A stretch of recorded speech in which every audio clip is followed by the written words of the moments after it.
नवी मुंबई परिसरातील यशस्वी आणि समाजभिमुख उद्योजक पी खार पाटील यांच्या 70व्या वाढदिवसानिमित्त शुक्रवारी 8 ऑगस्ट रोजी चिरनेर येथील ऐतिहासिक भूमीत विविध उपक्रमांच्या माध्यमातून एक संस्मरणीय आणि प्रेरणादायी सोहळा मोठ्या थाटामाटात पार पडला। नारी पौर्णिमेच्या शुभ मुहूर्तावर पार पडलेल्या या सोहळ्याने केवळ वाढदिवस साजरा न होता शिक्षण आणि सांस्कृतिक परंपरांना बळ देणारा आदर्श निर्माण केला। पी खार पाटील एज्युकेशन सोसायटीच्या वतीने चिरनेर येथील परशुराम धाकू खार पाटील कला विज्ञान व वाणिज्य महाविद्यालयाच्या नवीन इमारतीच्या भूमिपूजन सोहळ्याचे आयोजन करण्यात आले होते। त्याचप्रमाणे पी खार पाटील यांचा प्रेरणादायी जीवन प्रवास उलगडणाऱ्या पांडुरंग वारी या पुस्तकाचे प्रकाशन माजी खासदार व लोकनेते रामशेठ ठाकूर यांच्या हस्ते करण्यात आले। त्या पुस्तकातून खार पाटील आणि उद्योग जगतातील प्रवास नव्या पिढीसमोर आदर्श ठरेल असा विश्वासही व्यक्त करण्यात आला। या भव्य कार्यक्रमाला माजी नगराध्यक्ष जयम म्हात्रे, आमदार महेश बालदी, ॲडव्होकेट प्रवीणदादा ठाकूर, निवृत्त सहाय्यक पोलीस आयुक्त विनोद चव्हाण, उद्योजक राजाशेठ खार पाटील, वर्षाताई खार पाटील, सुनीता खार पाटील, सरपंच भास्कर मोकल आणि तालुका प्रमुख संतोष ठाकूर यांच्यासह आणि गायक मोहन फुंडेकर यांच्या सुरेल गायनाने उपस्थितांची मने जिंकली।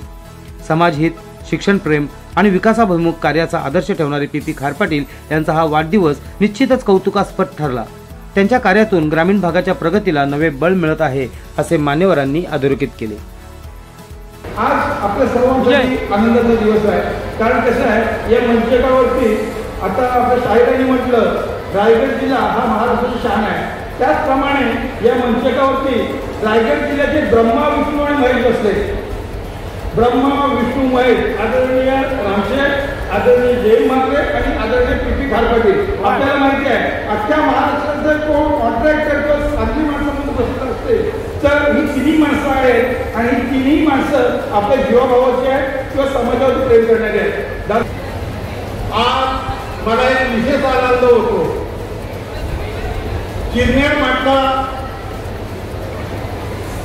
तो चिरनेरचा एक इतिहास आहे आणि त्या इतिहासामध्ये आज आपण बघतो मी अनेक वर्ष गेली 45 वर्षापूर्वीचा राजकारण सांगितलं।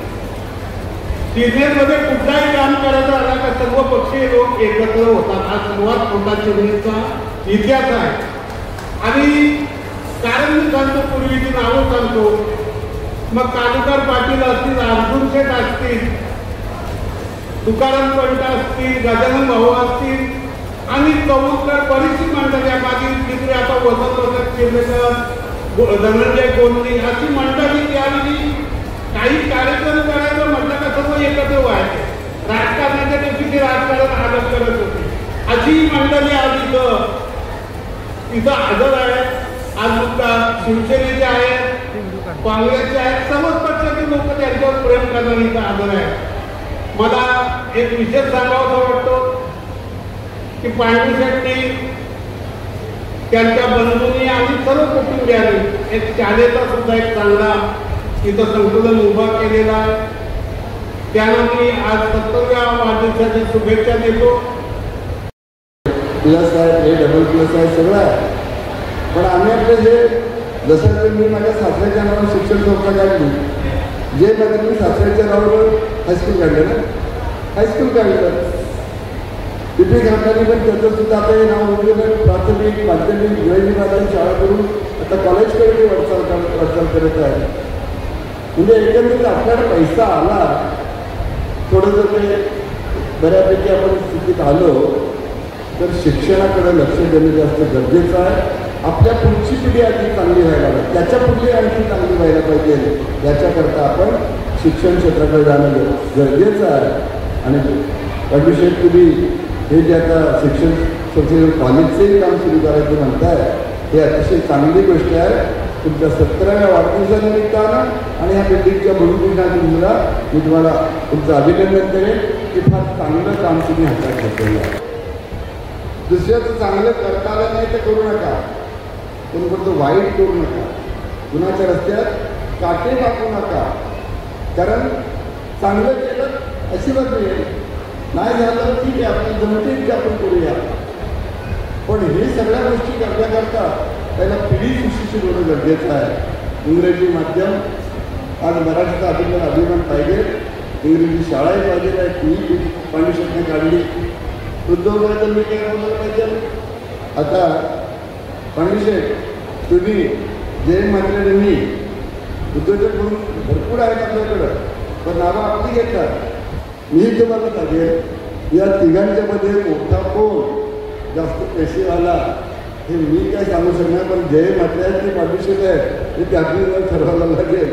की आता जवळजवळ 2200 स्टुडंट या शाळेत आहेत. आता पुढे कॉलेजसाठी मुलांना 15 किलोमीटर जावं लागतं आणि त्यांचे ते हे सगळे एफर्ट्स आहेत ते वाचतील. दुसरी गंमत म्हणजे कसं आहे माहिती आहे, इथे जाऊन जाणते आमचे आमदार आहेत, 2 जाणते आमदार मी म्हणतो त्यांना, कारण इतकं आमदारांचं कुठलंच काम नाही आहे. म्हणजे महेश शेठचं बघितलं तर एकदम जाणता राजा म्हणतात तसं जाणता आमदार, आणि त्यांच्या माध्यमातून प्रत्येक सूचना, रस्ते असो हे बाकी सुविधा असो, खूप त्यांचा ॲटिट्यूड असतो सगळ्या बाबतीत. तर ते मनात धरून आम्ही इथे सिनियर कॉलेज सुरू करायचं आर्ट सायन्स कॉमर्स सुरू केले आहे. त्याच्या सगळ्या परमिशन्स वगैरे आता रेडी आहेत. म्हणजे ते ॲक्च्युली वर्ग हे पुढच्या ऑगस्टलाच सुरू होते. आणि गावाच्या दृष्टीने बघितलं ना तर गाव हे आमचं मर्यादित कार्यक्षेत्र म्हणून आम्ही ते मानतो. म्हणजे याच्यामध्ये मर्यादित कार्यक्षेत्रामध्ये अमर्यादित काम करायचं. आता गावातला रस्ता असो, गावातले सगळे रस्ते असो, गावातली देवळं असो, आम्ही सगळे सुशोभीकरण केलं. आता महाराजांचं आम्ही 15 वर्षापूर्वी 10 वर्षापूर्वी तिथे आम्ही 25-30 लाख रुपये खर्च केला. पण आता रिसेंटली आता या महिन्यात आम्ही ते एकदम सुशोभीकरण करणार आहोत आणि त्याच्यासाठी शेड वगैरे असं पूर्ण करणार. हां, तर ही सगळी संकल्पना आम्हाला कसं आहे की आपण कुठेतरी दानधर्म करा, मंदिरं बांधणं असं नाही आहे. तर कंपनीचा जो प्रॉफिट आहे त्यातून आपण समथिंग इकडे सगळं डायव्हर्ट करायचं. आमच्याकडे मिनिमम फीज घेतली जाते, एकदम कोणाची ओव्हरहेड नसते, नो कंप्लेंट्स, नो हे असं आहे. आणि जवळजवळ 100 पिक्चर्स आहेत दोन्ही. विशेष म्हणजे रामसेठ ठाकूरांच्या संकल्प मार्गदर्शनाखाली आणि त्यांनी आत्तापर्यंत केलेले शिक्षणासाठी योगदान, त्यांनी 100 कोटी रुपये रयत शिक्षण संस्थेला मदत केली. आणि त्यांचं सतत आम्हाला भेटलं ना की या गोष्टीवर आहे. त्या दिवशी आम्ही इन्व्हेट करायला गेलो तर ताबडतोब त्यांनी यस म्हटलं, काय इथे येतो. तर अशी सगळी संकल्पना आहे. गावासाठी सतत काम करणं आहे. गावातले आता किरकोळ रस्ते आहेत ते सुद्धा आम्ही आता करणार आहोत. आरबीएन न्यूजसाठी न्यूज ब्युरो उरण.